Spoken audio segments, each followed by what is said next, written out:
Hello everybody, how you doing? Mike Brunt with you. I want to talk about water politics. When I'm saying water politics, I'm not discussing the political, city, county, state politics. What I'm referring to by water politics is the fishing industry and the sport of fishing itself.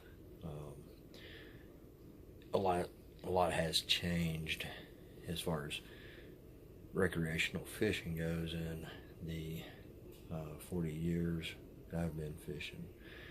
Me and my dad have talked about it um, quite a bit this past season. I've talked to some other friends of mine. Most of us are older people. And today, the fishing industry is a $100 billion a year industry. So what happens is on the top of the water, you have your above water politics. That is that everybody wants a piece of the $100 billion pie, if you will. So it gets complicated. It gets cloudy. The waters start to get muddy, and people lose sight of what fishing is really about. And it becomes such a stressor for all of us. It really does. You got these people are here telling you, well, you need to buy this rod, you need to use this reel, you need to use this lure, you need to use this line, you need to use this boat. And it's gotten to the point that we are all bombarded on a daily basis as far as our fishing stuff. What do we use? What kind of rod, what kind of reel, what kind of line, which baits to buy.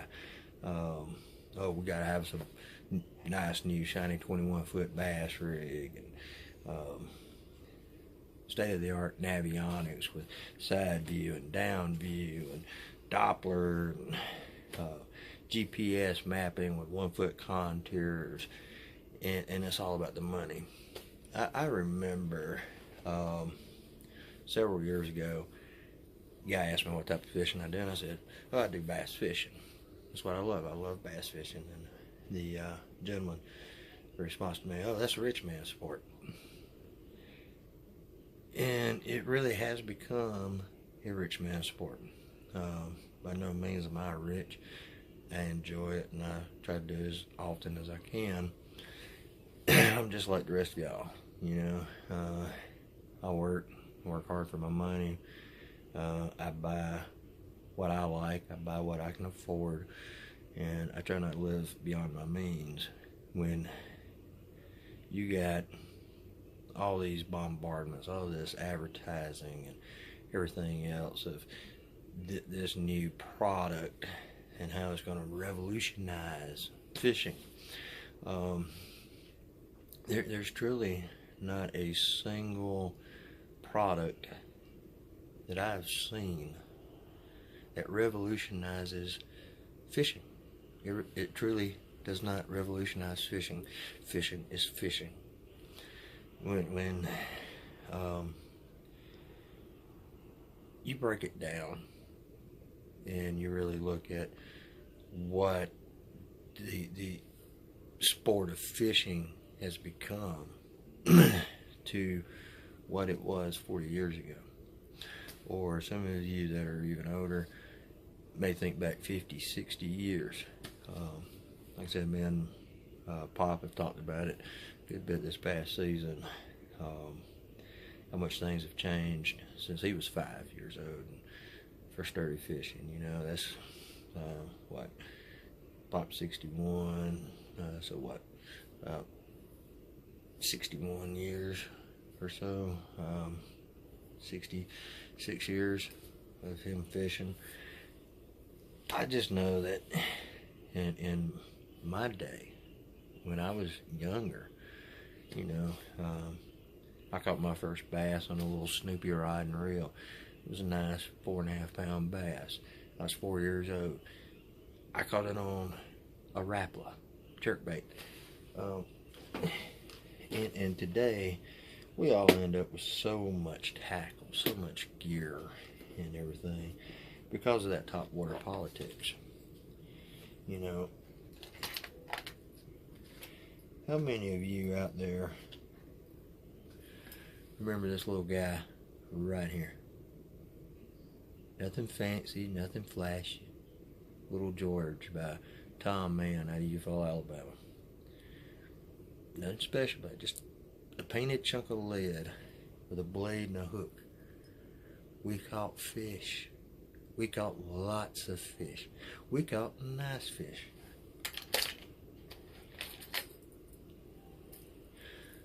How about that? How many of y'all remember that? Old Johnson Silver Minnow. Many a fish caught off that.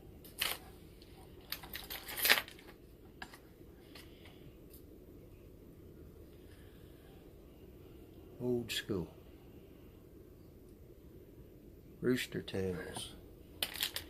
Not these new expensive high dollar jointed swim baits that we're paying $10, $15, $20, $30 a piece for. We as fishermen have started losing sight, trying to keep up with the industry and trying to keep up with the Smiths and the Joneses out there on the lake. We're losing sight of the sport and what the sport's about. We get out there on the lake, we start overthinking our gear. We start overthinking our baits. Oh, a guy caught a nice 8.5 pounder on a rooster tail. 8+ pounder on a rooster tail. We start overthinking our baits. We start overthinking our gear. We start overthinking our rods. We start overthinking our boats. We start overthinking every aspect of fishing. It takes the fun out of fishing. It adds pressure to us. Okay, then we start thinking, all right, well, maybe I need to go out and buy me a $300 Shimano Corrado DC. Maybe I need to go out and buy a $250 Ducket rod, or maybe I need to go buy a $80 spool of braid, $30, $40 swim bait. Go in debt, buy a $100,000 bass boat. I mean, seriously, $100,000 for a bass boat? You can still buy a house for $100,000. But the fishing industry has gotten that way because we, as anglers, have allowed them to get that way. We have paid sponsors. We have paid advertisers and endorsers within the tournament series and on TV and online and YouTube and everything else, telling us what we need to fish with. That's the top water politics. Now let's talk briefly about the underwater politics. I was talking to a friend of mine. He's a few years older than me, and he fishes a lot of club tournaments locally in this area. And I was talking to him about mine and my dad's conversation about the old school baits, the lures that we used to use and catch fish on. And he laughed, and he said it was funny because they were fishing a little club tournament that weekend, and him and his partner were actually on the boat talking about it, an older gentleman. And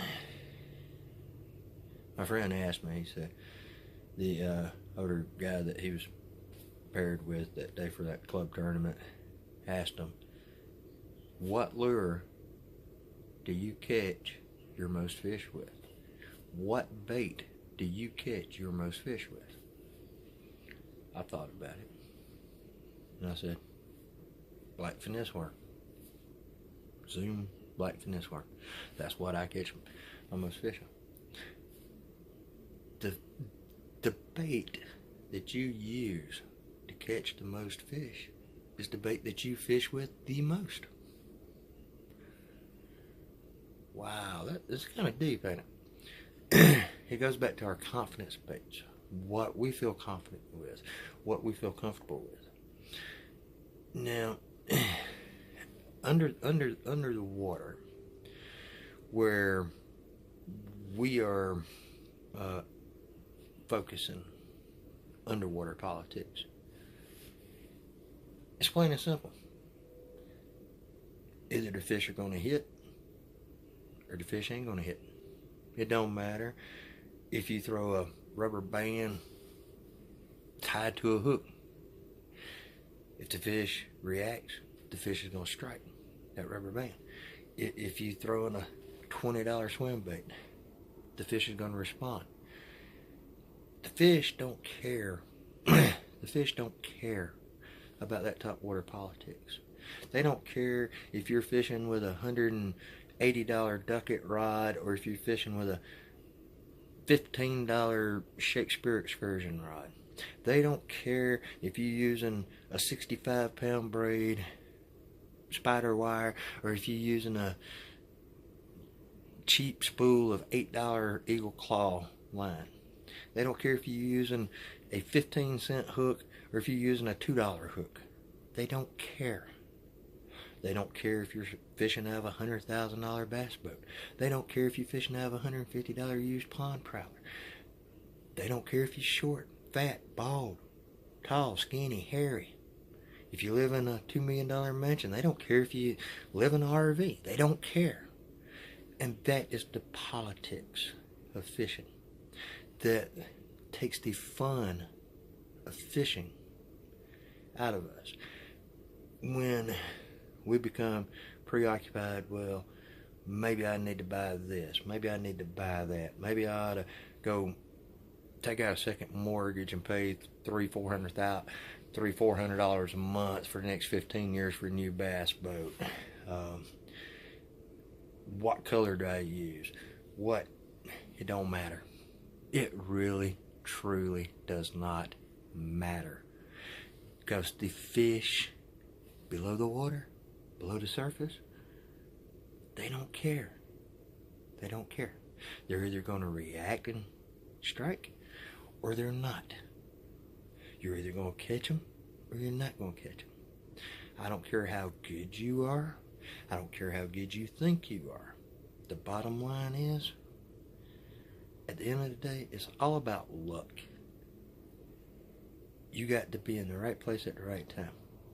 Well, that's why I've got this $1,800 Lowrance Navionics on my boat. I got them on the console and I've got them on the front. With the side view and the down scan and all the bells and whistles and yada yada yada. That's not fishing. It's not fishing. You're going out there and you're catching. Trying to catch. It doesn't necessarily mean that you're going to catch anything just because you got an $1,800 depth finder. But the fishing industry just got a little richer. We got to go back to the basics. Let's rewind. I'm not saying that technology is a bad thing. I've got depth finder that has the side view and down view and GPS and all that. I'm not knocking it, but I'm just saying we cannot become reliant on this stuff. We can't buy into the hype of, oh, I've got to have this, I've got to have that because Kevin Van Dam said so. I need this rod because Mike Iaconelli uses it. I need this reel because Skeet Reese uses it. No. Get back to the basics. Go back to the basics. What makes you happy? What enables you to fish? Because under the surface, The fish don't care. They don't. I promise you. That little 4-year-old kid out there on the bank fishing with that little 2-foot Snoopy rod with a jitterbug has just as much chance of catching that 8, 9, 10 pound bass as that 50-year-old guy over there in his $100,000 skeeter using a $600 rod and reel and a $20 swim bait. It don't matter. Think about it. When I was younger, we fished with Little George. We fished with Johnson Silver Minnows. The Fox Minnows, Rooster Tails. I remember back in 1980 something when Rattle Trap first came out. When Rattle Trap first came out and started hitting shelves around here. Oh, it's Rattle Trap. But much different than the man's Bad Leroy Brown. But it was new. We had to have it. And here we are 40 years later. I'll show you something. 40 years later.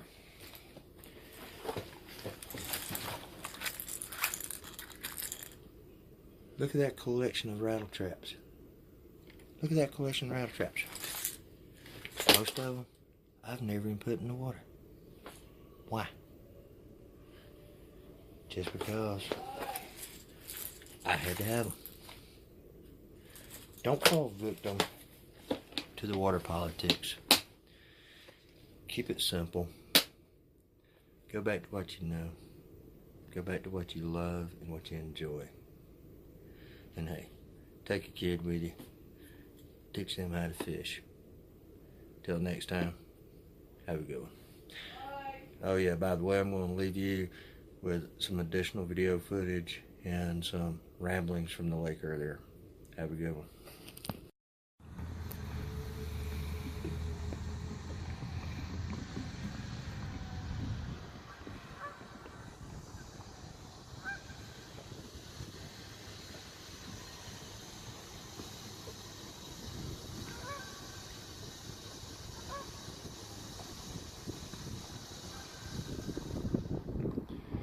You ever just have one of those days where you're out on the water,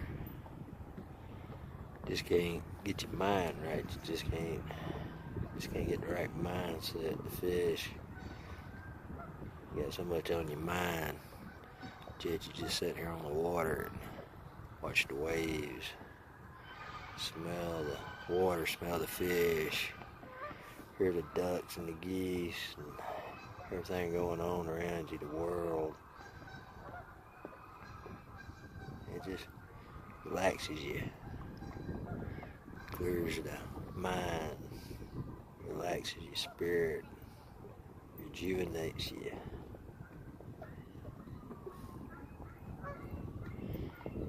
Just figured I'd share this with y'all today.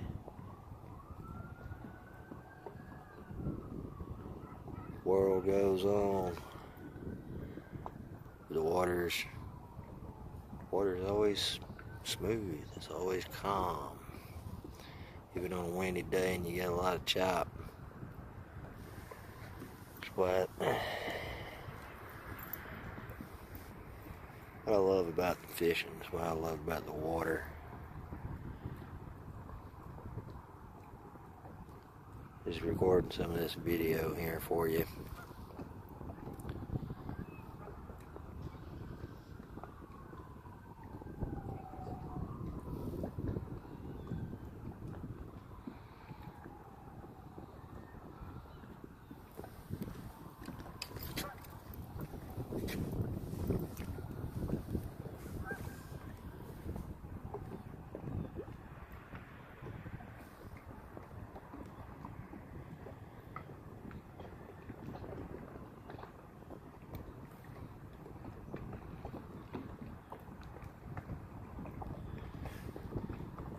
This is what I mean by water politics.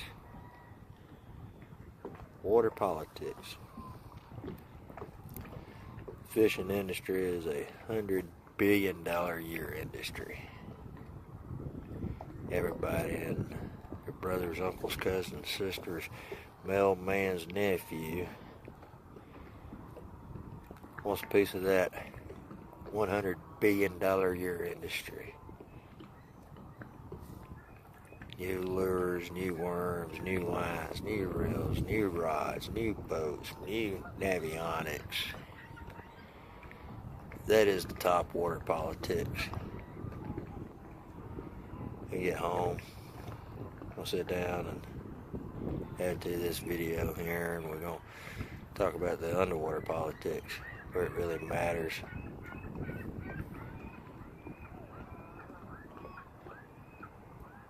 No matter how crazy the world is or how bad things are, you can always just come to the water. Whether you fish, whether you even cast a single line out. Water just soothes you, calms your soul.